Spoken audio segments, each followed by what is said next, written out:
Okay, நம்மளுக்கு இன்றைக்கி சூப்பராக பிரியாணி ரெடி ஆயிடுச்சு.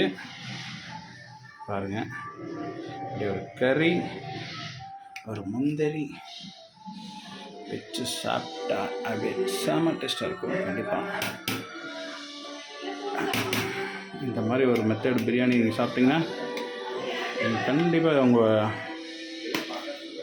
இன்னும் சாப்பிடணும்னு கண்டிப்பாக உங்களுக்கு தோணும். மறுபடியும் செய்ய தோணும். நான் இப்போ பார்த்தீங்கன்னா நிறையா தான் செஞ்சுருக்கேன். ஒரு 20 பேர் சாப்பிட்ற அளவுக்கு செஞ்சுருக்கேன். நம்ம வீட்டில் ஆளுங்க இருக்காங்க. நிறைய கறி ஆட் பண்ணியிருக்கேன். ஏன்னா நமக்கு அந்த மீட்ஸ் கொஞ்சம் ஜாஸ்தியாக இருந்தால் தான் டேஸ்ட்டும் கிடைக்கும்.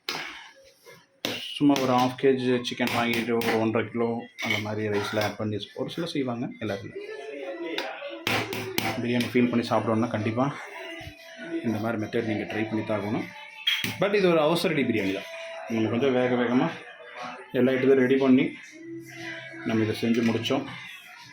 ஓகே, நான் மறுபடியும் இதை முடிச்சு வச்சிட்றேன். பாப்பாவுக்கு கேக் கட் பண்ணிவிட்டு வந்து நம்ம சாப்பிட போகிறோம். ஓகே ஓகே, மறுபடியும் கொஞ்சம் அந்த வெயிட் வச்சிடலாம். ஸ்டீம் அப்படியே உள்ளே நிற்கும். இன்னும் கொஞ்சம் அந்த தண்ணி மேலே லைட்டாக இருந்தது அதில் ட்ரை ஆகும். ஓகே.